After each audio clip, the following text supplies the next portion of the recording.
episódio de hoje, conhecendo a superdotação e as altas habilidades, com Tatiana Oliveira de Carvalho. Olá, pessoal. Bem-vindos a mais um podcast PangeaCast, a existência do cotidiano.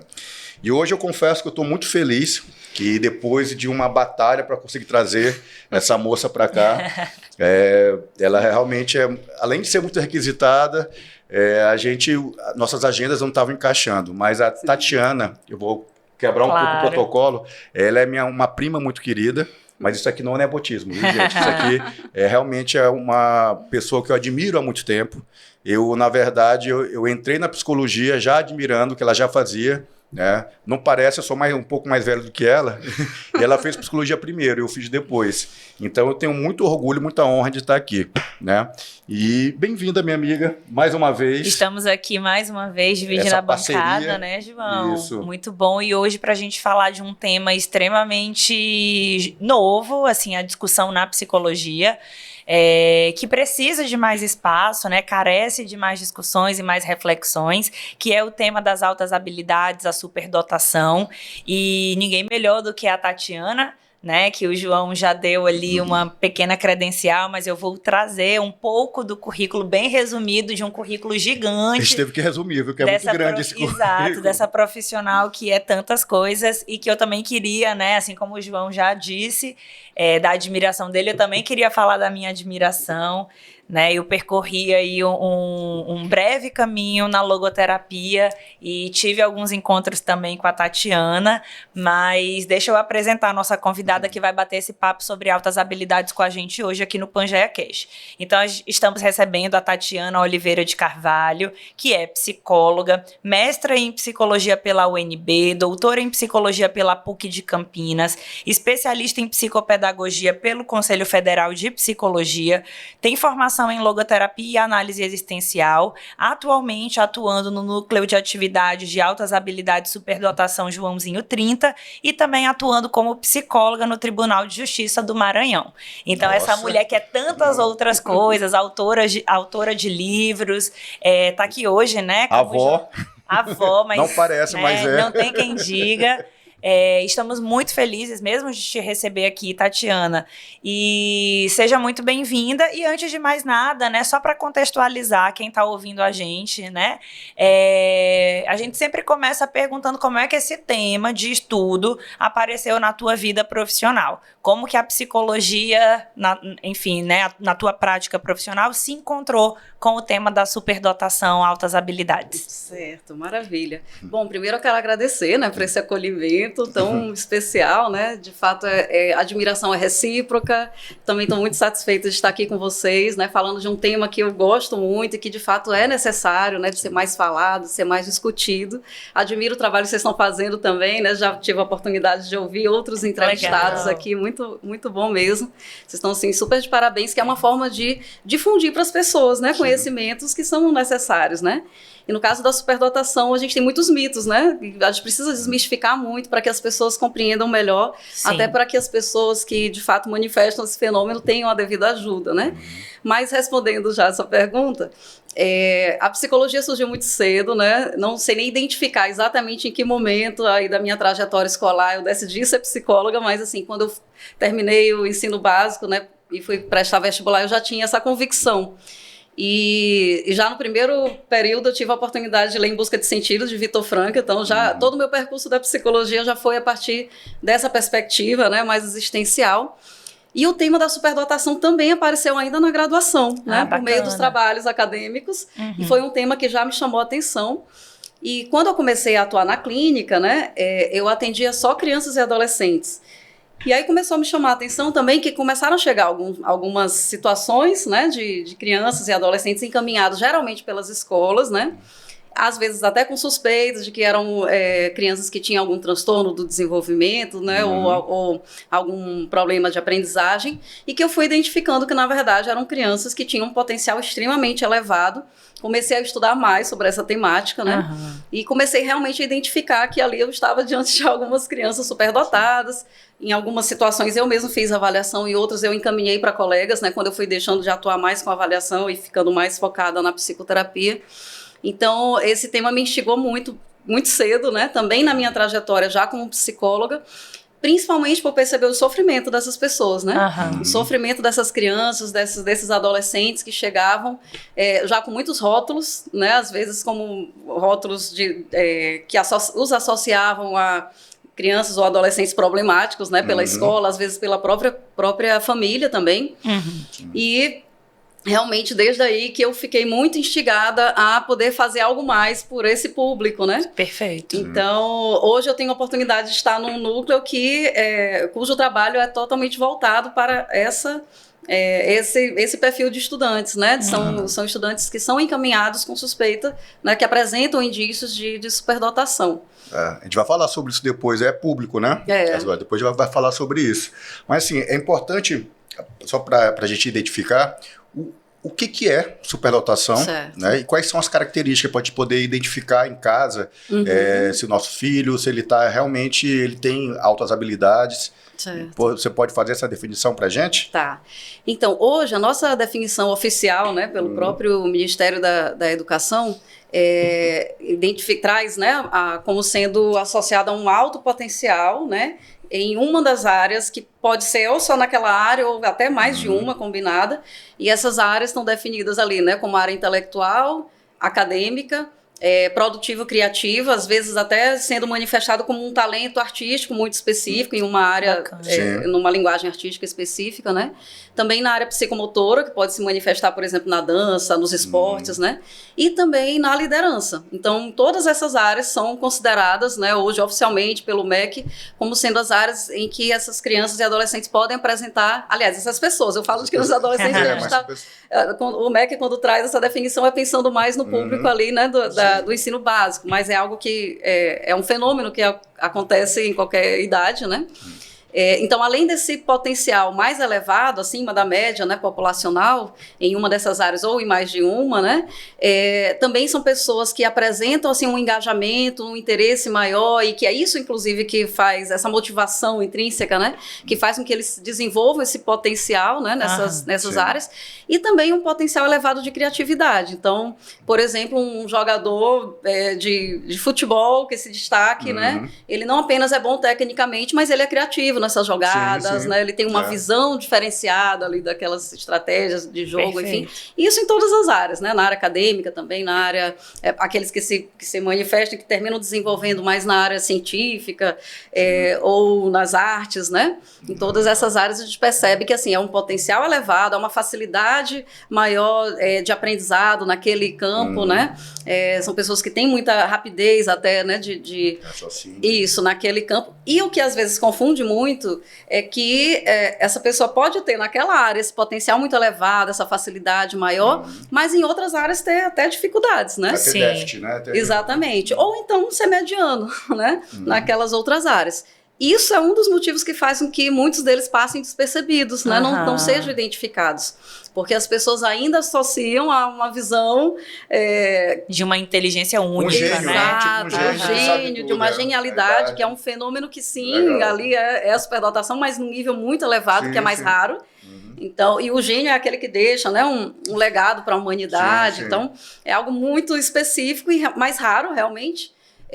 Mas a superdotação vai muito além disso, né? Não se manifesta só como genialidade, como acontece com alguns poucos casos, né? É bom tu trazer esse dado, né? Porque ajuda, inclusive, a desmistificar essa visão do senso comum, né? De que a superdotação seria só algo do intelectual, né? Dentro desse espectro mais objetivo, né? Desse ensino tão técnico, né? Inclusive, um dos mitos é que só é superdotado que tem um alto QI. Né? Isso é algo que a gente já superou historicamente, né? Há muito tempo, mas ainda persiste no imaginário. Exatamente, nas concepções mais usuais, né, que as pessoas têm, e também por isso muitas vezes se passa despercebido até por psicólogos, né? Aqueles psicólogos que têm um viés aí mais psicometrista, né? Mas terminam dando muita ênfase a esse aspecto e deixam de fora outros aspectos que precisam ser avaliados, características até de personalidade. Perfeito. Né? A própria questão da da criatividade, que hoje a gente tem instrumentos, inclusive, para isso, né? Para uma avaliação mais objetiva de um fenômeno que é tão que foge, né, a padronizações, mas hoje há instrumentos que nos auxiliam a avaliar de uma forma um pouquinho mais objetiva. E, infelizmente, a gente não vê muitos psicólogos usando esses recursos, né, para uma avaliação mais completa. Perfeito. Aqui, tu falou uma coisa interessante, que eu sei que é um tema que tu gosta muito, que é a criatividade. Sim. Quando a gente fala em criatividade, geralmente as pessoas pensam em criatividade artística, né? Poder desenhar, poder escrever, mas como tu mesmo falaste, o jogador de futebol tem criatividade. Exato. O matemático tem a criatividade de ver caminhos diferentes. Exatamente. Então, assim, na superdotação, tu acha que a criatividade é um elemento essencial, Sim. porque eu acho que conversa com todos esses tipos de inteligência. Exatamente. Inclusive, esse conceito do MEC, que a gente falou anteriormente, ele é inspirado num teórico, né, que é o Renzulli, norte-americano, psicólogo da área da educação, né, e que traz uma perspectiva assim, muito interessante, que nos ajuda, inclusive, nesse processo de identificação e de intervenção, principalmente no contexto escolar, mas até vai além disso, né? E ele traz justamente essa perspectiva, ele fala, inclusive, em comportamentos de superdotação, né? Alguns autores falam em características de superdotação. Ele traz, assim, que dependendo do contexto, de N variáveis, pode ser que em diferentes momentos da vida a pessoa manifeste ou não aqueles comportamentos, né? Embora o potencial esteja sempre lá, né? Mas nem sempre está se manifestando em determinadas circunstâncias da vida da pessoa, dependendo de fatores até contextuais que às vezes não favorecem que esse potencial se manifeste. Então, dentro da teoria de Renzulli, ele fala dos 3 anéis, né, da superdotação, que é essa habilidade, né, acima da média, que pode ser em qualquer uma dessas áreas. A gente costuma, inclusive, associar essa teoria dele com a das inteligências múltiplas, né, para pensar nessa variedade tão grande de habilidades que podem se manifestar aí nesse anel da habilidade acima da média, né? E aí o outro anel que ele traz é o da criatividade, né? Justamente por ser extremamente relevante, assim, essas pessoas, né? Elas têm realmente esse potencial criativo mais elevado, que nem sempre está desenvolvido, mas tem esse potencial, né? E também o outro anel, que é justamente o envolvimento com a tarefa, né? Então, ele diz que os comportamentos de superdotação, eles surgem nessa confluência dos 3 anéis. Então, às vezes, por questões emocionais, por questões aí de toda uma história de vida, de não serem compreendidos, de não serem atendidos nas suas necessidades, a gente vê, por exemplo, estudantes lá no ensino médio completamente apáticos, com tédio, sem querer ir para a escola, ou levando de qualquer jeito, empurrando com a barriga. E às vezes, quando a gente vai conhecer esse histórico, a gente vai ver que na infância era uma pessoa bem diferente, muito ativa, né? Que tinha todo um potencial que não foi valorizado, que não foi reconhecido, né?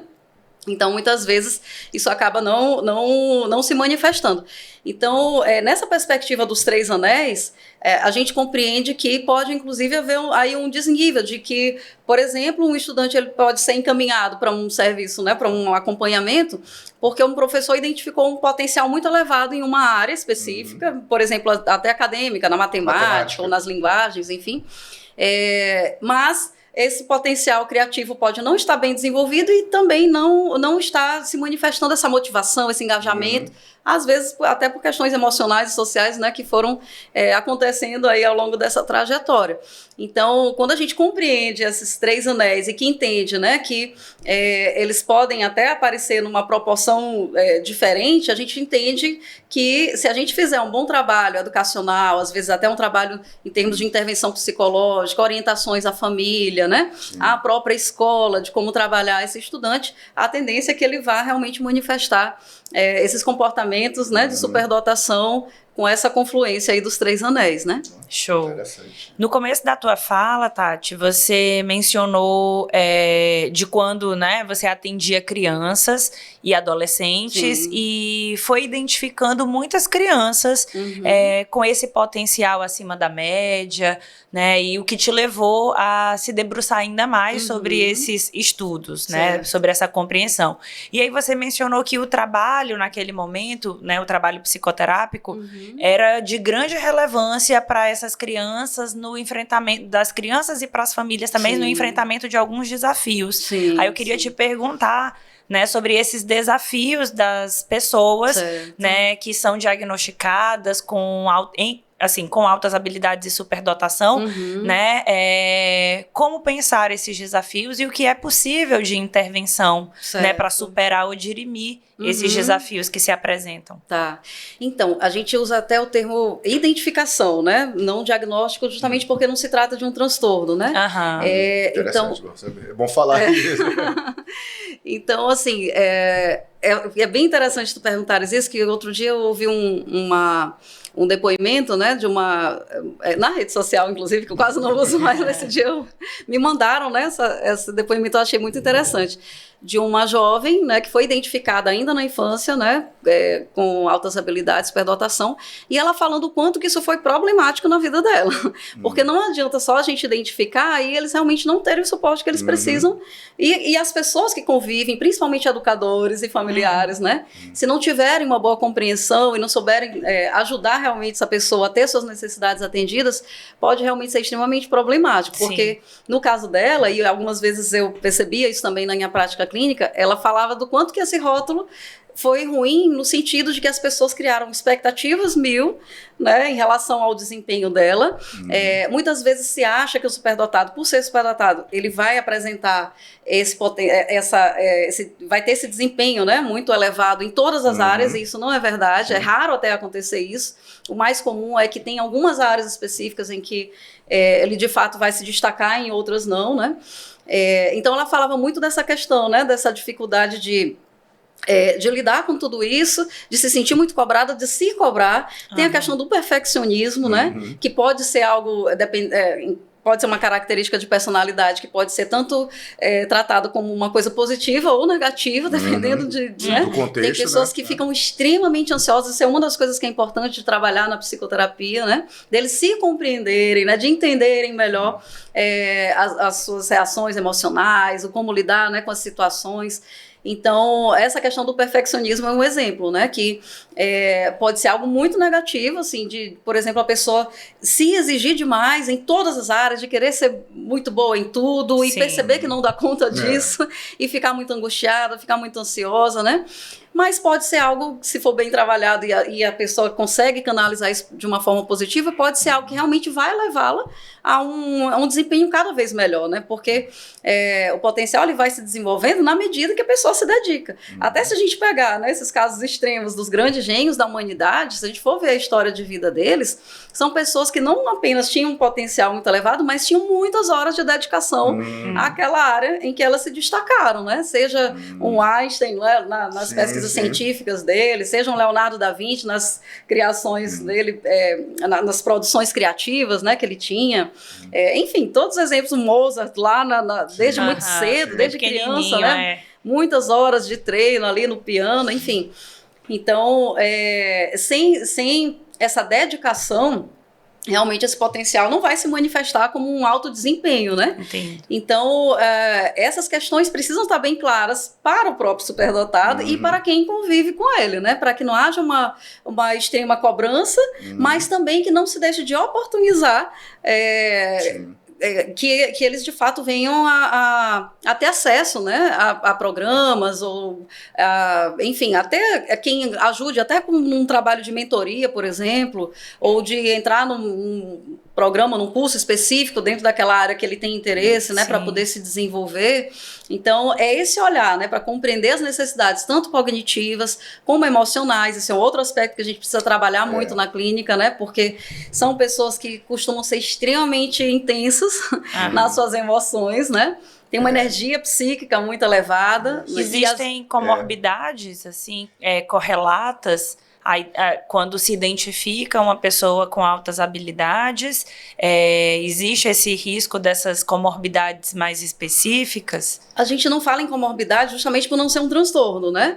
Fala-se de dupla excepcionalidade, porque existe também... Esses transtornos, mas assim, eu digo os transtornos emocionais, como uma ansiedade, como um quadro mais de, por exemplo, não sei, né?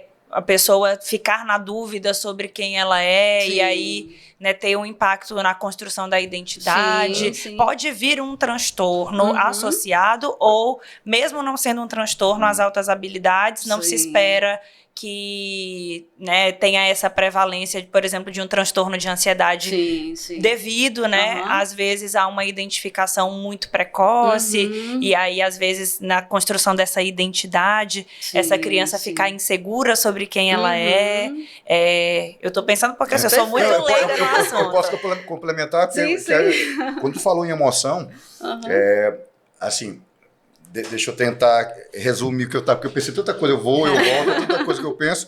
A gente falou de gênios, pessoas com habilidades, a gente sempre percebe, isso não é uma regra, mas um déficit na habilidade emocional, na habilidade social. Então, assim, fica muito difícil saber se isso é uma inerência, né, de você ter essa autohabilidade, ou é uma consequência. Porque quando você não é entendido na sua potencialidade, quando você não exerce a sua potencialidade, você vai para o tédio, vai para a depressão, vai para a ansiedade. Então, assim, é difícil saber o que veio primeiro, né? Se primeiro vem essa ansiedade, é uma consequência da autohabilidade, ou já está agregado também. Se é correlato, né? Certo, perfeito. Vocês tiveram insights muito bons aí. Estão na direção muito boa aí. De fato, assim, são pessoas que eu diria que estão mais vulneráveis, né? Assim, a esse processo até de adoecimento mental, né? Se não tiverem realmente um trabalho de intervenção, né? Assim, que seja adequado para aquilo que eles necessitam, né? Não há, isso é um dos mitos que às vezes se tem, né? Não há uma associação direta com o fato de ser superdotado e de ser necessariamente uma pessoa mais ansiosa, ou mais depressiva, ou mais apática. Mas é muito comum encontrar nessa população esse tipo de dificuldade por conta das dificuldades que eles vão enfrentando ao longo da sua trajetória, né? Tanto escolar, né, como em termos de relacionamentos, de serem compreendidos, né? Muitas vezes, como eu já comentei, na própria família existe uma dificuldade de aceitação, de compreensão, desse jeito diferente de ser, né? Então, já me aconteceu, por exemplo, de receber no consultório adultos que estavam apresentando isso que você trouxe, né? Assim, conflitos em relação à questão da identidade, às vezes até a questão profissional, pessoas que começaram várias graduações e não concluíram nenhuma. Vai concluir algumas. As mais importantes. A mais importante. Sim, isso acontece muito. E já me aconteceu, assim, de eu conversando ali, né? Escutando aquela pessoa, começar a desconfiar quando ela começa a contar, né, algumas situações que aconteceram na sua trajetória, né? E aí eu falo, você já pensou na possibilidade, né, de ter superdotação? Você já ouviu falar sobre isso? E a maioria das vezes a pessoa nunca ouviu falar, não tem ideia do que se trata, né, não compreende. Já me aconteceu de ir dando aula, inclusive no Pangeia, no curso de avaliação psicológica, quando eu falava da avaliação da criatividade, quanto que isso era importante no processo de identificação de superdotação, teve uma aluna que começou a se identificar com quase tudo que eu falava lá, né? E ela começou a ficar assim, veio conversar comigo depois. E aí, inclusive, recomendei que ela, de fato, buscasse um processo de avaliação, né? Porque realmente ela tinha muitas, pelo que ela contou ali, né? Ela tinha muitas características que sugeriam, de fato, que era uma pessoa superdotada, né? Eu já tinha feito 5 graduações, se não me engano, né? Já tinha tido um quadro depressivo, né? Já tinha passado por N conflitos nessa sensação de não se compreender, de se sentir inadequado, de se sentir diferente, né? E não saber o porquê, que diferença é essa, né? Era uma pessoa que tinha muitos hobbies, fazia muitas coisas diferentes que não tinham a ver nem com a atuação profissional dela, mas que eram paixões que ela tinha, né? Por exemplo, por literatura, e se dedicava. Então, a grande maioria dos nossos superdotados no Brasil nunca foram identificados. Isso também é dado estatístico, né? O nosso censo escolar, por exemplo, agora do ano passado, identificou, me parece que 44 mil superdotados. Parece muito, né? Mas isso não corresponde nem a 1%. Desculpa, quantos? 44 mil, se não me falha a memória, acho que foi por aí. No Brasil, e teve prevalência homem e mulher?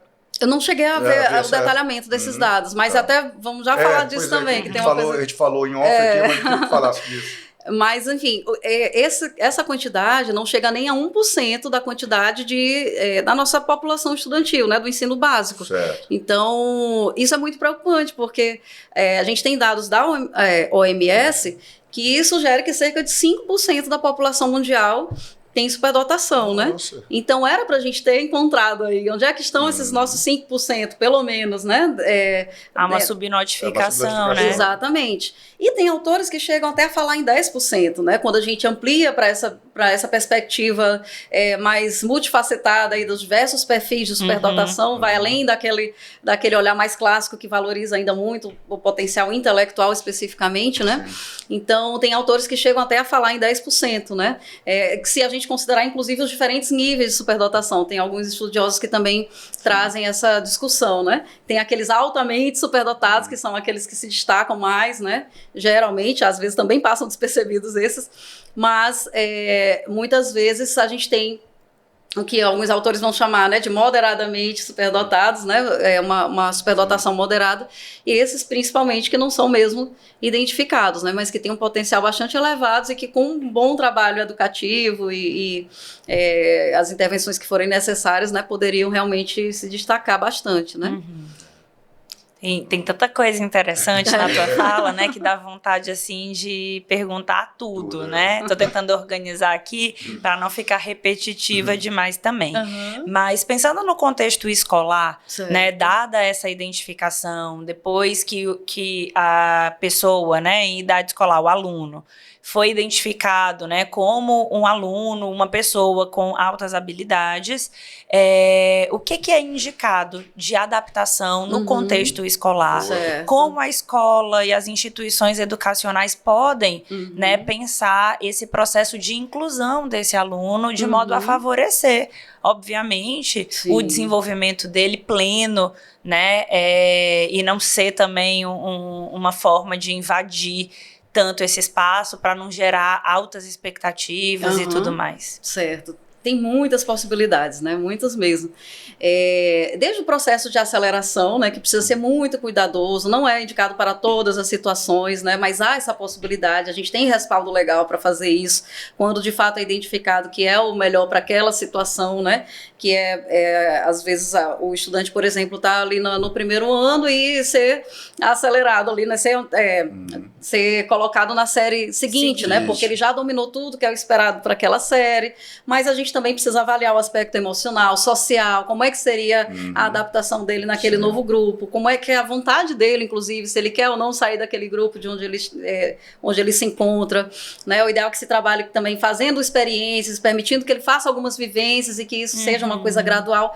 Essa é uma possibilidade. As adequações curriculares também que o professor pode fazer em termos de enriquecimento curricular, trazendo conteúdos mais aprofundados para aquele estudante que tem um interesse específico numa temática relacionada àquela matéria, né? Então ele pode, assim, o aluno, muitas vezes ele vai terminar mais cedo, mais rápido que os colegas, né? As tarefas, as atividades. Então o professor pode trazer propostas, né, de um estudo mais aprofundado para ele. De tarefas diferentes, mais desafiadoras, mais adequadas até para o nível cognitivo dele, né? Tem a possibilidade, inclusive, de encaminhamento para serviços especializados, né? Como lá onde eu estou. Então, hoje o MEC, ele prevê, a nossa política, né, educacional prevê o atendimento do superdotado dentro do que a gente chama da modalidade de educação especial, né? Então, aí também tem muitas possibilidades, né? O NAES, que faz parte de um programa do governo federal, né? De 20 anos atrás, né? Todos os estados foram estimulados, receberam recursos para desenvolver esses núcleos de atividades de altas habilidades, superdotação. Legal. Infelizmente, nem todos os estados a coisa andou, né? Então, em alguns a gente quase não ouve falar, não sabe direito o que fazem. Às vezes é um atendimento muito restrito a uma sala, por exemplo. O nosso aqui do Maranhão é um dos mais desenvolvidos, né? Bacana. A gente tem uma estrutura assim, bem ampla e a gente lá oferece o que a gente chama de grupos de enriquecimento. Então, o estudante, quando ele é encaminhado, ele já vai encaminhado para algum desses grupos específicos, né? De acordo com aquilo que foi identificado como potencial, né? Então, tem um grupo, por exemplo, de artes visuais, tem o grupo de dança, tem o grupo de musicalidade, tem o de literatura e poesia, né? O de geohistória, tem o grupo de xadrez, né? De robótica, de matemática. Fala um pouco mais, acho que é interessante a gente saber que tem essa qualidade aqui no Maranhão. Como é que é esse encaminhamento? Através de escola? Ou a mãe que acha que o filho é superdotado pode ir diretamente lá? Aonde fica? Certo. Pode falar mais. O nosso NAS aqui no Maranhão, ele está vinculado à rede estadual de ensino. Então, Certo. o trabalho, ele de fato foi desenvolvido pensando nesse público, né, da rede estadual de ensino. E que hoje a gente, pela própria determinação aí da nossa... nossa, fugiu o nome da lei. A lei de...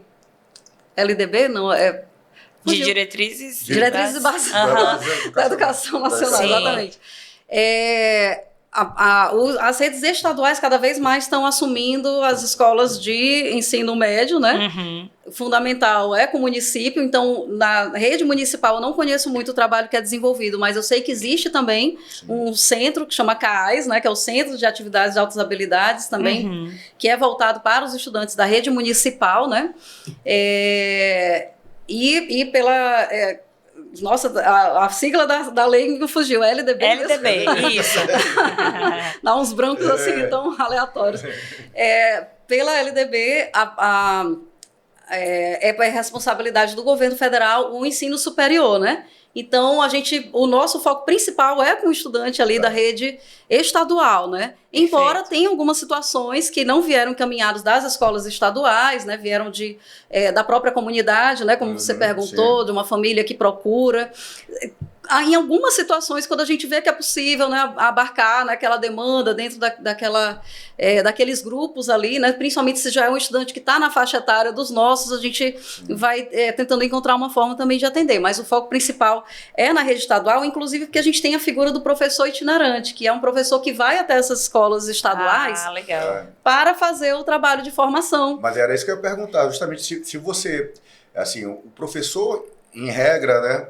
Talvez não tenha essa habilidade para identificar. Isso. E essa é uma das grandes dificuldades, realmente, né? Mas vocês fazem algum treinamento ou só tem esse professor itinerante? Tem treinamento com os professores da rede estadual? Sim, tem. Legal. A gente tenta fazer ao máximo também. Não são todas as escolas que abrem esse espaço, né? Às vezes na rotina escolar eles terminam valorizando outras temáticas. Justamente por isso é importante a gente falar, né, de superdotação, porque muitas vezes a própria escola não reconhece, não percebe que é importante trazer essa formação, né, para os seus professores, para os seus educadores ali. Então, essa identificação pelo professor é uma das principais, né, assim, de ocorrer. Às vezes, em casa, se a família só tem uma criança, por exemplo, não tem muito parâmetro para comparar, ou então o contrário, ela tem mais de um filho, mas todos eles têm características de superdotação. Às vezes, os próprios pais têm também, não foram identificados. Então, eles já terminam encarando como natural, né, aquele comportamento diferenciado, quando, na verdade, são indícios, né, de comportamentos aí de superdotação. Então, às vezes, é a escola que vai identificar, até porque tem ali aquela possibilidade de comparação, né, com um grupo grande de estudantes da mesma faixa etária, né? Então, essa compreensão por parte do professor é muito relevante, né? E, infelizmente, é uma das grandes lacunas que a gente tem, porque nem sempre as escolas têm essa formação, mesmo quando tem, não é um momento de uma palestra que é suficiente para esse professor realmente conseguir compreender melhor, mas tem sido esse recurso que a gente tem utilizado, e muitos casos estão chegando encaminhados justamente porque o professor, depois de ouvir, de compreender, de entender um pouquinho mais, né, começa a se lembrar de algum aluno que chamou atenção porque apresenta aquelas características, né? Às vezes é um aluno que apresenta muita curiosidade, por exemplo, na sala de aula, que pergunta muito, que tem muito interesse em determinadas temáticas, né? Principalmente os menores, porque os mais velhos, quando não foram identificados, muitas vezes eles vão se recolhendo mais. Já não querem mais se destacar, já querem se sentir parte do grupo, né? Já ouvi relatos, por exemplo, de adolescentes que tiram notas mais baixas de propósito para não serem destacados taxados e também não serem taxados. Exatamente, né? para não Eu serem acho vistos que como esse diferentes. essa pode ser uma consequência também, assim, emocional, né? Assim, o risco de um bullying, talvez, né? Assim, por uma falta de uma identificação adequada, muitas vezes esse aluno ficar sendo visto como aquele, né, que faz perguntas para o professor, ou que quer, né, chamar a atenção, muitas aspas, né? E aí a identificação, ela é muito importante, eu imagino, até para isso, né? Para a pessoa poder compreender que as necessidades dela são outras também, Exatamente. Né? E assim, muitas vezes essa discriminação vem do próprio professor, né? quando eu comentei que quando eu comecei a ficar mais instigada com essa temática, né, eu fiquei muito sensibilizada de ouvir os relatos, né, dos meus pacientes ali que traziam uma história de muito sofrimento, principalmente no contexto escolar. Eu fiquei assim muito surpresa, né, de ouvir, por exemplo, que às vezes o professor se incomodava muito porque aquele aluno demonstrava ter um conhecimento acima, né, dos colegas, e aí ele tentava abafar aquilo ou não querer. Não se sabe até que ponto, por uma insegurança do professor de nem ter aquele conhecimento mais elevado, ou se realmente ele acha que todo mundo tem que estar ali naquele padrão, ele não dá muita atenção, não dá muita vazão para que esse estudante, né, vá além dos colegas naquele conteúdo, né? Então, assim, muitos desses relatos que eu ouvia, e depois eu comecei a perceber que é muito comum na literatura trazerem assim, os pesquisadores da área, né, trazem muito essas dificuldades que o estudante tem na relação com os professores, muitas vezes, né, de não serem compreendidos, né, de não serem valorizados naquilo que eles apresentam de diferente, né? Então, assim, as mesmas características, até de personalidade, né, de serem muito intensos, de serem, por exemplo, muito curiosos, de serem questionadores, né, de terem um pensamento crítico, uma forma muito autônoma de pensar, né? Pode ser algo muito positivo ou pode também se tornar algo muito negativo, dependendo do contexto, dependendo de como se acolhe ou não essas características do superdotado, né? Olha, tem mais de 10 perguntas, mas eu quero puxar um pouco também o sentido da vida, essa forma existencial. Certo. Que às vezes eu acho que existe uma fissura existencial quando você não tem um potencial correspondido. Perfeito. Isso me lembra, foi um quadro do Fantástico, eu não lembro o nome do quadro, mas era o seguinte, era uma situação real, da vida real, e tinham 10 palpiteiros, né? 10 pessoas que seguiam por uma semana, né? Nesse caso era uma família que tinha que decidir. Era uma menina de 14 anos que tinha passado por balé Bolshoi, né? Então ela tinha que ir sozinha para lá. Os pais não podiam ficar tipo no internato. Então a discussão, ela vai ou não vai? E teve um momento, né? Contando a história dela, que desde pequeno ela demonstrou essa habilidade acima da média no balé e foi e chegou no ponto crucial. E ela falou a seguinte frase: pai, se eu não for, eu não sei quem eu vou ser na vida. Perfeito. Então isso me traz assim na vida. Sim. Quantas pessoas que vão fazer 10 graduações porque não se encontrou, não sabe, não teve esse acompanhamento na fase necessária e está meio perdido existencialmente, né? Sim, então, sim. assim, o risco de você não conseguir, você ter um potencial e não conseguir, por exemplo, você é bom em matemática, mas nunca foi incentivado a trabalhar com matemática, Sim. né? Você 40, 50 anos, vai para outros problemas. E tem outra coisa que eu vi, não sei se isso tem relação, mas não especificamente com altas habilidades, mas sim com a consequência de você não exercê-la de forma adequada. Que era, eu acho que é o Garbor, que é um psicólogo canadense, que trabalha com adictos, né? Então ele fala quantas pessoas, ele trabalhou lá no Canadá, em um lugar em que a droga era controlada, vamos dizer assim, né? Você era, como é que chama essa política? De minimizar danos. Redução de danos, né? E ele encontrou muita gente com altas habilidades, não realmente, que não tiveram desenvolvimento.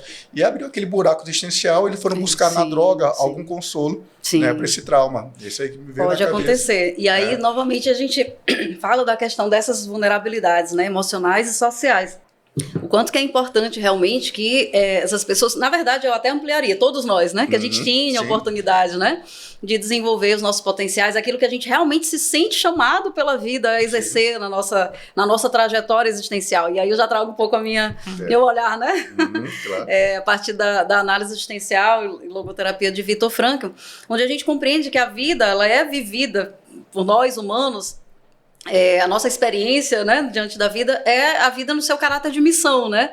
É próprio do ser humano essa sensação de ser chamado para algo, né, que a gente deve realizar e concretizar na nossa vida, e que isso vai nos trazer uma autorrealização, uma felicidade, né, como consequência. O que me parece, pelo que eu tenho lido, né, assim, tenho estudado, que tenho a minha experiência com esse público, é que essa sensação, né, de que a vida está me chamando para algo, me parece que é ainda mais forte no superdotado, né? Não encontrei algo ainda, algum estudo específico sobre isso, quem sabe um dia a gente desenvolve. Mas faz muito sentido. Por aqui, mas de fato é algo que Na verdade, alguns autores até falam desse senso, né, eu não lembro o termo exatamente que eles usam, mas que eu identifico como sendo aquilo que Frankl fala da vida sendo entendida no seu caráter de missão, né? Esse senso de ter algo importante para realizar, né, com aquele potencial que a pessoa tem, né? Esse potencial que muitas vezes está abafado, né? Como é bom quando alguém reconhece isso, diz, pai, se eu não fizer isso, né? Tem algo aí que é da minha identidade, né? Do meu ser único e irrepetível que eu sou, que não vai se realizar e que eu preciso dessa oportunidade. E muitas vezes as pessoas não têm essa oportunidade, né? E aí, de fato, podem surgir uma série de problemáticas, né?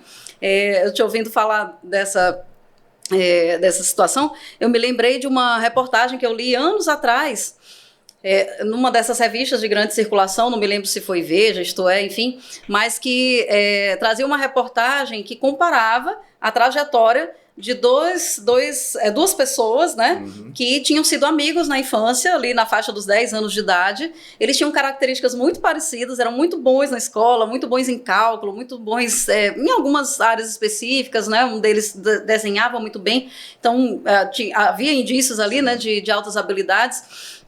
Só que eles tiveram oportunidades completamente diferentes. Enquanto um teve acesso a bolsas de estudo, foi até para fora do país, né, se tornou pesquisador e anos depois volta para o Brasil e vai atrás desse amigo da infância, que era alguém que ele gostava muito, né, eles se identificavam muito um com o outro na época da escola, e aí ele procura, o amigo vai atrás e o amigo está preso.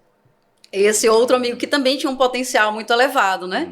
Não teve oportunidade de desenvolver os potenciais dele, não pôde continuar se dedicando às coisas que ele gostava, que ele se saía bem, porque teve que começar a trabalhar muito cedo para ajudar a família, né? Vivia num bairro de muita violência, acabou sendo envolvido em alguma situação de crime, que me parece que nem tinha sido ele exatamente, tinha sido o autor, mas de alguma forma estava envolvido, e aí ele terminou preso, não teve as mesmas oportunidades que o outro teve, né? Então, assim, tiveram caminhos completamente distintos, né? E os dois tinham esse mesmo potencial, né?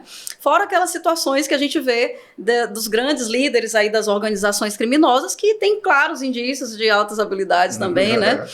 Que são pessoas extremamente estratégicas, têm um potencial de liderança, né? E utilizam todo esse potencial, toda essa inteligência para o crime, né? Sim. E às vezes são pessoas até que evadiram da escola muito cedo, né? Que saíram, não completaram nem sequer os estudos do ensino básico, né? E, enfim, e que estão aí nessa trajetória do crime, né? Então é interessante quando tu traz esse exemplo, né? Para nos fazer pensar que não é olhar para a potencialidade apenas e definir todo mundo que tem altas habilidades como dentro, né, de um grande movimento como se fosse unívoco, né? Então, assim, as altas habilidades podem se manifestar de formas muito particulares, específicas, porque vai depender também do contexto onde isso vai ser experienciado, né? Então, mesmo. Quando traz esse exemplo, fica muito claro, né? Que, o poder do contexto. Né, pra gente sair de novo, um convite pra gente sair dessa visão do senso comum, de que as altas habilidades são aqueles pequenos gênios que estão lá naquele quadro de um programa da Globo, né? Que eles pensam super rápido, soletram palavras de trás para frente numa velocidade, respondem desafios, né? E que reforça, né? Muitos estereótipos. Né? Exato. A gente muitas vezes nem sabe que por trás desses programas, né, assim, de televisão que fazem esse tipo de coisa, tem todo um contexto diferenciado também de treinamento desses estudantes que recebem antecipadamente as perguntas, né? Então se cria para a sociedade uma visão muito fantasiosa, né, do estigmatizada mesmo. E que mais prejudica do que realmente contribui, né, para que as pessoas de fato entendam, né? E falando de estigma, nesse mesmo programa você observa mais menino do que menina. Sim, sim. Como é que é essa relação entre sexo e superdotação? Pois é, isso também é uma questão que tem aparecido aí na literatura, né, e que a gente percebe também nos centros de atendimento, nesses serviços que são voltados para esse público, que há uma quantidade muito maior de meninos do que de meninos, que não significa que realmente haja mais superdotados homens do que mulheres, né, jamais. É um fenômeno extremamente heterogêneo, né, como tu colocaste, e que está presente em qualquer classe social, em todos os gêneros, né, em todos os grupos humanos, né, esse fenômeno está presente, né. Então, aí a gente reflete também sobre o quanto que a nossa sociedade é machista, que muitas vezes essas expectativas que se tem em relação aos papéis masculino e feminino influencia também no fato da gente identificar mais os homens do que as mulheres, né? Então, às vezes se espera mais da menina, que seja aquela menina. Por exemplo, se a gente fizer um recorte aí em relação à questão da superdotação na área acadêmica, né? Sim. É como se a gente já esperasse que a menina fosse aquela menina muito comportada, muito compenetrada, que se dedica muito ao estudo, que é muito organizadinha, que tem o material dela todo. E quando o menino faz isso, nossa, esse menino tem um potencial muito diferente. Né? Então, coisas desse tipo que estão presentes nas nossas concepções, né? Que são fortes do ponto de vista cultural, né? Fazem com que a gente tenha um olhar diferenciado para o menino e para a menina, que muitas vezes chame mais atenção o potencial mais elevado do menino do que da menina, né? Fora que, muitas vezes, quando não são bem atendidos nas suas necessidades, é mais comum a gente ver os meninos do que as meninas desenvolvendo comportamentos, por exemplo, de delinquência, por exemplo, de uma indisciplina na escola, são mais agitados, então terminam também chamando mais atenção, às vezes até pelas questões desses comportamentos mais negativos, mas que terminam chamando atenção. E aí, se chama atenção e alguém ele passar por um bom processo de avaliação, pode ser identificado, enquanto a menina está ali quietinha, né, passando despercebida. Olha né? que interessante, está falando que realmente isso acontece no dia a dia. Por exemplo, às vezes a criança ou adolescente só é encaminhado depois que que é indisciplinado. Exato. Que não consegue assistir às aulas, e a menina tem mais, então, uma tendência a se conformar ao que está ali posto, né? Ser mais comportada, mais retraída. Olha que interessante. Um outro aspecto também, assim, de gênero, até, assim, estudos feitos já com mulheres adultas, né, que tem um potencial mais elevado de criatividade, né? Mulheres muito criativas ou mulheres que se destacaram em diversas áreas, né? Tem estudos que vão mostrando que muitas vezes elas tendem a não se exaltar tanto por conta daquele potencial, como às vezes a gente identifica no comportamento masculino, né? A questão da liderança, por exemplo. Isso que eu ia dizer. Quando a mulher é líder, né? Tem também um estigma, né, sobre essa mulher que às vezes essa mulher que tem esse potencial não consegue as mesmas oportunidades que o homem consegue, por exemplo, para progredir na carreira, né? E aí vem uma série de questões, né, que a gente pode analisar, mas que o fato é que a gente tem identificado muito mais os homens do que as mulheres, mas sabemos também, por dados de pesquisa, que essa quantidade de homens e mulheres é algo equilibrado, não tem essa diferença de que tem mais homens do que mulheres. De uma prevalência. Exatamente. Eu queria te perguntar duas coisas sobre essa questão da identificação. A primeira coisa a gente já falou, você começou falando de criança, adolescente, que foi o público com quem você atuou por mais tempo, e aí, né, os teus estudos acabaram, né, se voltando mais para essa perspectiva escolar, né, e desse acolhimento dessas demandas que iam chegando com esse público. Mas você falou também em algum momento que não são só crianças e adolescentes, né, que vão ser identificadas. Então, é possível haver uma identificação que não foi feita na infância ou nesses primeiros anos do desenvolvimento, mas só vai ser identificado na vida adulta. Mas eu queria saber com relação à prevalência, né, hoje no mercado aqui, enfim, a psicologia e as áreas, né, em saúde mental, né, quando vai fazer a identificação, é mais comum ainda a identificação ser feita na primeira infância, na idade escolar, ou a gente tem visto, por conta da subnotificação, muitos adultos sendo diagnosticados, identificados, né, como superdotados já tardiamente, assim, já na vida adulta. De fato, assim, tem acontecido, como a gente vê em relação ao TEA, em relação ao TDAH, né, em relação à dislexia, enfim, o transtorno de aprendizagem de modo geral. É muito comum que os pais se deem conta que eles têm aquelas características depois de levarem os filhos, né, para serem submetidos a um processo de avaliação, enfim. Então, tem acontecido mais identificação, sim, de pessoas adultas. Se a gente pegar o próprio dado do censo, né, essa quantidade que eu falei de cerca de 44 mil tem aumentado ao longo dos últimos anos. Se a gente voltar lá antes da política do MEC, né, que incentivou a criação dos NAIs no Brasil inteiro, se a gente voltar aí 20 anos no tempo, né, essa quantidade era mínima mesmo, né, de identificação. Então, são pessoas que hoje já estão adultas, que passaram por toda essa trajetória escolar sem serem identificados, né. Então, tem acontecido muito por conta tanto dessa situação, né, de pessoas adultas que identificam comportamentos diferenciados dos seus filhos, e hoje a gente tem mais informações, né, e aí terminam também se dando conta que, eu também tenho essas características, né, mas eu acredito que ainda temos mais crianças e adolescentes sendo identificados, porque são esses que estão nas escolas, né, e que estão sendo, muitas vezes, levados até para os consultórios, né, para os profissionais de saúde, pelo fato de estarem apresentando algum comportamento diferenciado, né? E até uma coisa importante também da gente ressaltar que acho que a gente ainda precisa avançar muito nessa questão da própria avaliação psicológica, né? Porque a gente tem visto, assim, muitos laudos que trazem informações que são um pouco confusas, né? Onde, assim, ali eu já vi situações em que o profissional faz toda uma análise de vários instrumentais que foram utilizados, de testes, coloca os resultados ali. Pelos resultados eu percebo que, olha, que tem indícios de superdotação e o profissional não percebeu isso, não identificou. Às vezes traz ali, sugere, por exemplo, a possibilidade de ter um TDAH, outras situações, outros transtornos que até podem estar associados, né? Foi até algo que a gente começou a falar, não aprofundamos. Mas às vezes o profissional não percebe ali que tem indícios de altas habilidades, né? Aqueles que conhecem um pouco mais, às vezes até ainda enfatizam muito a questão do QI e vai muito além disso. Como falei, hoje a gente tem testes de criatividade que ajudam também nesse processo para uma avaliação mais ampla, mas é super importante ouvir essa escola, que é ali onde o estudante está no dia a dia, e que os professores também têm a oportunidade de observá-lo no contexto, né, com seus pares, com pessoas da mesma faixa etária, da mesma série, né? Então, esses dados que vêm do contexto educacional são muito significativos, né?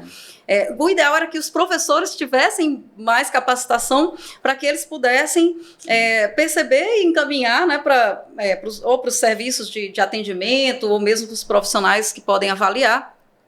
Mas eu até considero que a avaliação mais relevante nesse contexto clínico, para profissionais de saúde, é quando a gente tem realmente não só a superdotação, mas tem ou algum comportamento aí que já surgiu mais problemático, como a gente conversou, né, por conta dessas vulnerabilidades, ou até mesmo quando há associado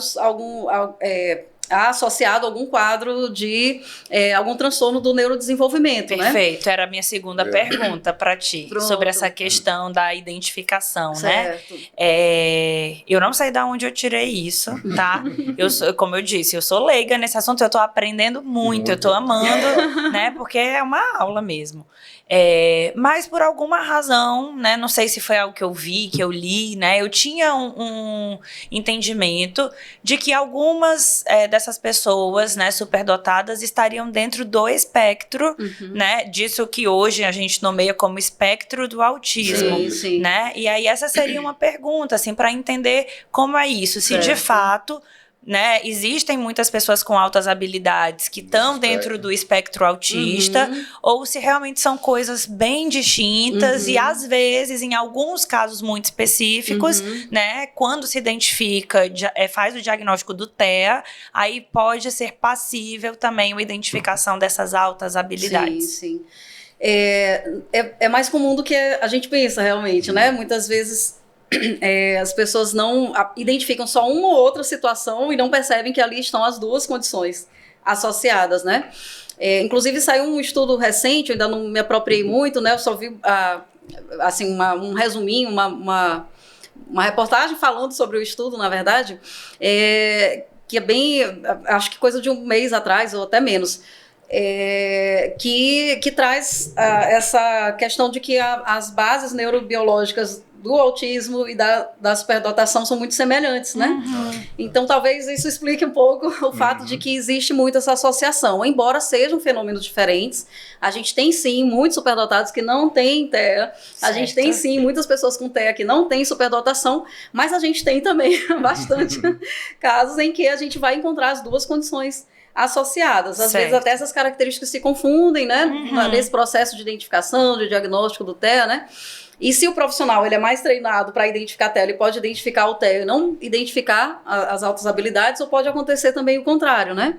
Então, às vezes, nas escolas a gente percebe isso, assim, né? Às vezes até a pessoa é encaminhada para um serviço da educação especial, para um atendimento educacional especializado, pelo fato, por exemplo, de ter TEA, e o professor ali da sala de recursos identifica que ele tem características de superdotação e aí encaminha para o serviço apropriado, né?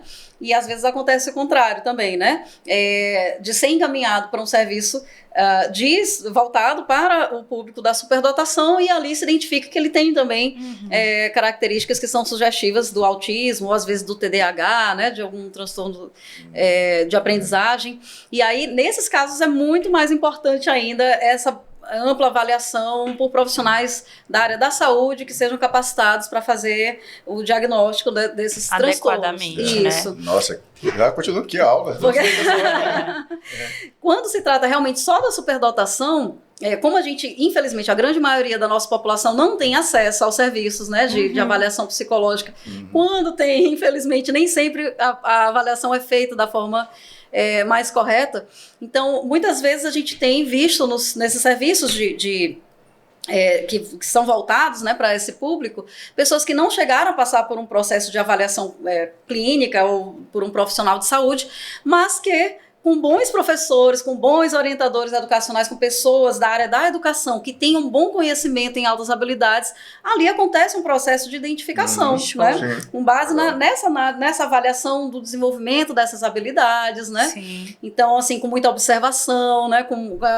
Inclusive, oportunizando que essas pessoas tenham acesso aos serviços que vão favorecer o desenvolvimento desse potencial, e muitas vezes, com o passar do tempo, esse potencial vai realmente se confirmando, né? E esse desempenho vai aparecendo aí cada vez mais naquela área, ou não. Tem pessoas que são identificadas pelo professor, pelo fato de ter alguma característica, até de personalidade, que sugere a superdotação, é encaminhada para o serviço, e nem sempre isso se confirma. Geralmente, nesses casos, onde a gente não tem acesso a uma avaliação mais ampla, né, por uma equipe multiprofissional, às vezes o próprio caminhar com esse estudante, ele mesmo vai se dando conta, né? Ou ele não tem tanto interesse em... Desculpa, minha voz está falhando. A aula tá tão boa, né? Se empolgou. A professora tá aí o tempo todo. Não tem como esconder. É verdade. Não tem Verdade. como. Uma vez professor, né? Sempre Para professor. sempre professor.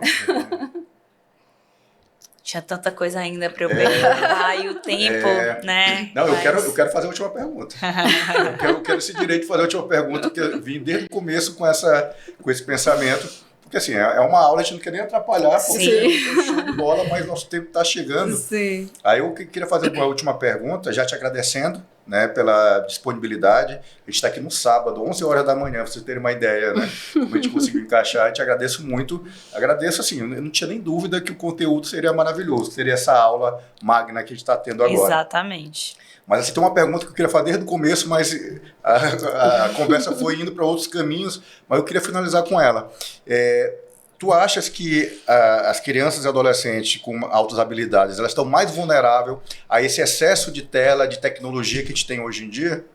Sim, essa é uma pergunta bem interessante, porque eu vejo essa questão do excesso de telas como algo muito preocupante para todas as nossas crianças e adolescentes, né?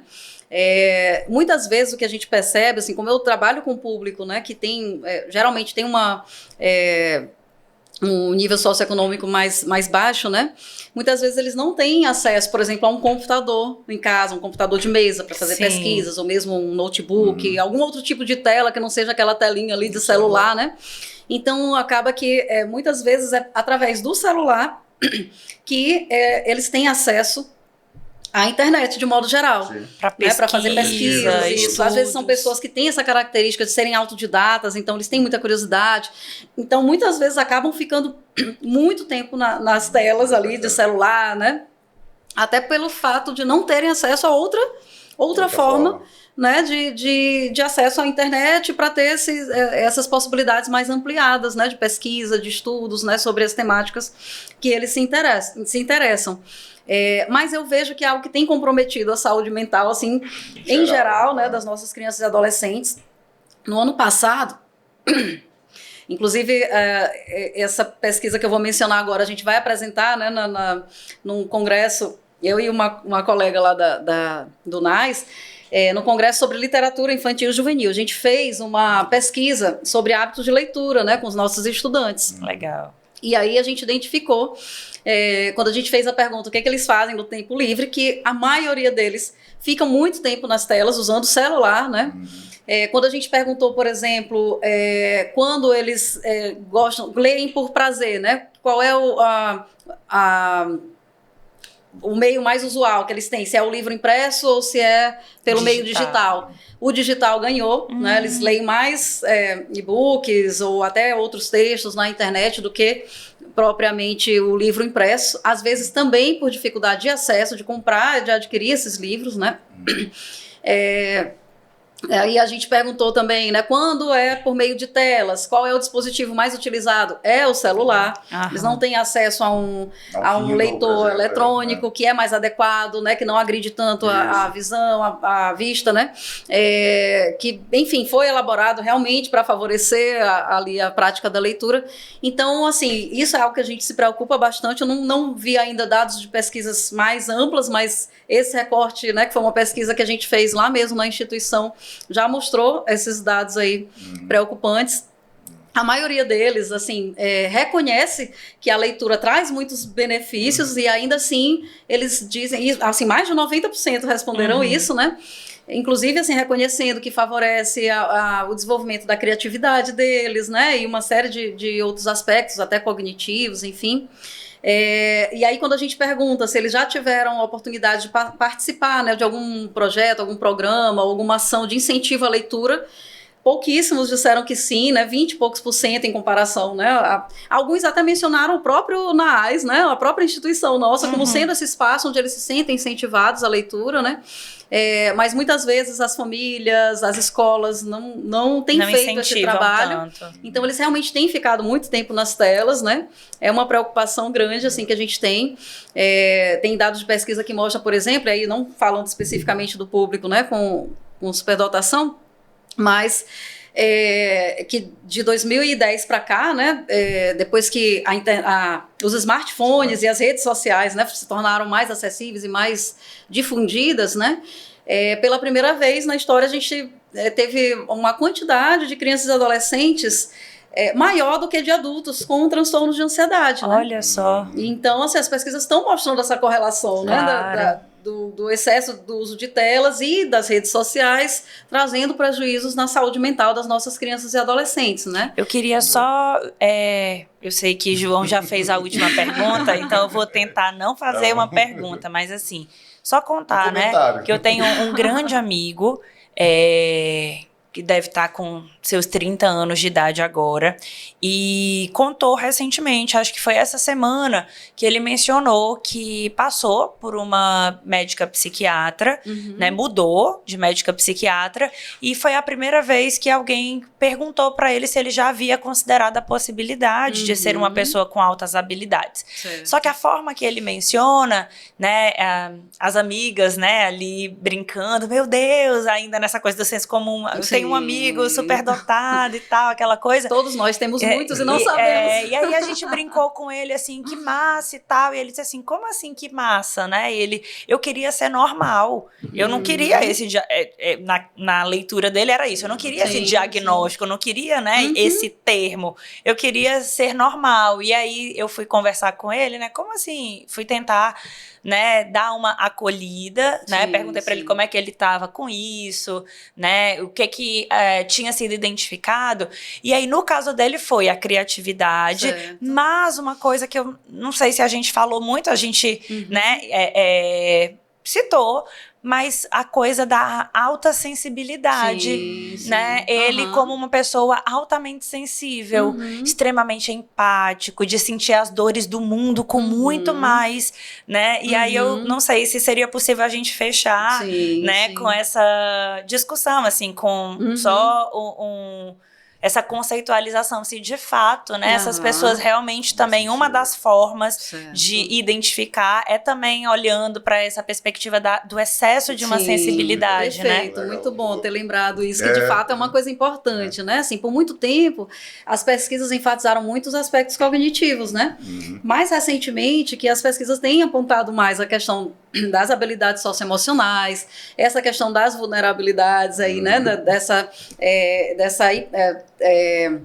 Pode-se falar de uma super sensibilidade, alguns autores vão falar de sobreexcitabilidade, né? E que pode aparecer em diversos âmbitos, né? No intelectual, no emocional, na questão sensorial de um modo geral, né? São pessoas mais sinestésicas, né? Exatamente, é muito comum isso acontecer. Inclusive, eu estava ouvindo agora, recentemente, a professora Ângela Virgolin é uma grande referência hoje no Brasil, né, sobre essa temática. Eu estava ouvindo uma entrevista dela, onde ela contava que uma das coisas que ela aborda na anamnese que ela faz no centro onde ela faz atendimento, né, de pessoas superdotadas, é assim, entender, por exemplo, ela pergunta se a pessoa tem muitas alergias, né, se tem muitos problemas gastrointestinais, né, o histórico de muitos problemas respiratórios, né, porque são pessoas que têm uma facilidade, assim, né, maior de somatizar, né, de apresentar no corpo o reflexo, né, dessa supersensibilidade que pode aparecer em diversos âmbitos, né? Então, isso de fato é uma coisa importante de ser observada, né, de ser vista, de ser avaliada, inclusive, né, no processo de avaliação psicológica, né? E pode ser um dos indícios, de fato, né? Não só em relação a essa questão emocional, sensorial, né? Mas quando tu falas dessa questão da empatia, né? São pessoas que muitas vezes se diferenciam, né? Assim, desde cedo, por terem uma visão muito ampla, né, da vida, de modo geral, né? Das questões sociais, ecológicas, né? Fazem questionamentos, às vezes até constrangedores para os adultos, que muitas vezes não sabem responder, né? E que se inquietam com situações, por exemplo, de injustiça social, né? Às vezes eles têm até problemas na escola, com os colegas, com os professores, porque ficam extremamente impactados com situações de injustiça, de às vezes até se envolver em confusões por ver uma situação de injustiça com um colega, né, e de querer que aquilo seja resolvido, de não aceitar que seja feito tal coisa porque o fulano não foi compreendido, ele está sendo uma vítima, né, de uma injustiça. Então, isso também acontece, né, isso é uma das características que está presente em qualquer idade. Às vezes mais disfarçada, né? Ou às vezes o adulto vai escondendo, né? Vai maquiando, vai mascarando essas características quando percebe que não é bem aceito nos grupos, né? E ao longo de uma vida, às vezes lá na frente a pessoa está tendo dificuldades em lidar consigo mesma em relação a essas questões que não foram bem compreendidas ali, né? Ao longo dessa trajetória. Que maravilha. Infelizmente, olha... Mas foi muito bom, né? A gente conseguiu falar de muita coisa. Assim, claro, ainda tem muitas perguntas, depois a gente conversa em off. Mas assim, obrigado de novo, né? Obrigado, Thaís, também, por, assim, a condução, acho que faz parte, né? Sim. Aqui a gente está num fenômeno só, né? E foi muito rico esse podcast. Fico muito feliz.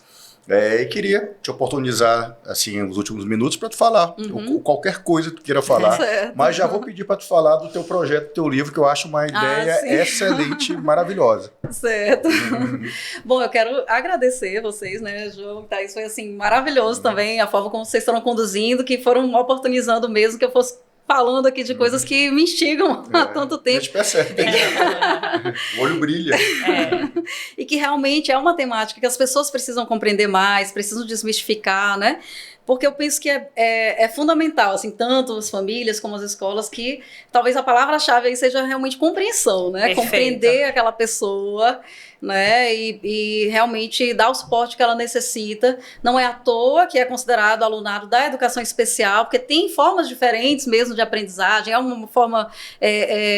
tem suas peculiaridades, né? Sim. E tem, geralmente, para alguns temas, pelo menos, assim, tem uma facilidade muito grande de aprender. Então, se isso não for visto, não for atendido, e caminhos diferentes, né, de pensamento, que muitas vezes não é aceito na escola, né? Isso. Já ouvi muitos relatos, por exemplo, de alunos que botam ali só o resultado do cálculo e ele não sabe explicar o caminho que a cabeça dele fez para chegar naquela resposta e o professor não aceita. Não, isso aqui deve ter copiado do colega, né? E aí já dá uma nota baixa, quando na verdade aquele aluno tem um potencial acima dos colegas e está pensando de uma forma diferenciada. Então, acho que Compreensão talvez aí a palavra-chave, né? Para as famílias, né, para os educadores e para a própria pessoa, né? Aí eu acrescentaria a autocompreensão, né? Sim. Como sendo fundamental para que essa pessoa consiga ter direcionar a sua vida de forma que tenha mais sentido, né? Maravilha. E falando em sentido, compartilhei aqui com o João um projeto muito antigo meu, né? Já faz, na verdade, a ideia é mais antiga ainda, mas há 5 anos que eu comecei a escrever a biografia do Vitor Frankl para crianças. Eu sou apaixonada por literatura infantil, né? O Vitor Frankl, eu percebo claramente na biografia dele que ele tem características, né, de superdotação. Era extremamente criativo, foi inovador, né, no campo dele. E aí é uma pessoa que a gente sabe, né, que passou por uma experiência, né, muito extrema, né, de sofrimento ali nos campos de concentração, e desenvolveu toda uma teoria, né, toda uma compreensão de ser humano e de mundo, a partir dessa ótica mais ampliada do que é o ser humano, né, como sendo biopsico-espiritual. E justamente ele ressalta, né, aquilo que eu falei mais cedo, a vida ser compreendida no seu caráter de missão, né? Então, ele traz muito, assim, a importância da gente orientar a nossa vida realmente para o sentido, e que a felicidade, a autorrealização vem como consequência. E quando a gente está bem orientado para aquilo que de fato é o sentido da nossa vida, a gente é capaz, inclusive, de suportar as situações de sofrimento, como aconteceu com ele ali numa situação extrema, né? Exato. Então, a minha intenção é oportunizar que as crianças tenham acesso, compreendam, né, esse exemplo ali, né, real de uma trajetória de vida, né? Para esse ano, esse projeto? Sem pressão, mas apreciando. A ideia é que ele seja publicado em setembro, né? Uau! Podemos conversar novamente sobre ele. Eu já faço aqui o convite. Assim que publicar, para a gente vir conversar um pouquinho sobre isso. Certo. Já está convidada. Tá certo, está aceito. Vamos só alinhar essas agendas aí novamente. A gente pode ser dia de domingo, não tem problema, a gente vem. Com certeza. Boa conversa, não tem dia, não tem hora. Ainda mais para falar de Vitor Frankl com essa mulher, que deu uma aula aqui pra gente. De fato, muito, muito, muito bom. Muito obrigada, Tatiana. Eu tenho certeza, assim, que todo mundo que nos assistir e tiver acesso a esse material, com certeza vai conseguir, né, desmistificar muitas coisas sobre as altas habilidades e também entender a importância, como você disse, dessa compreensão mais ampliada.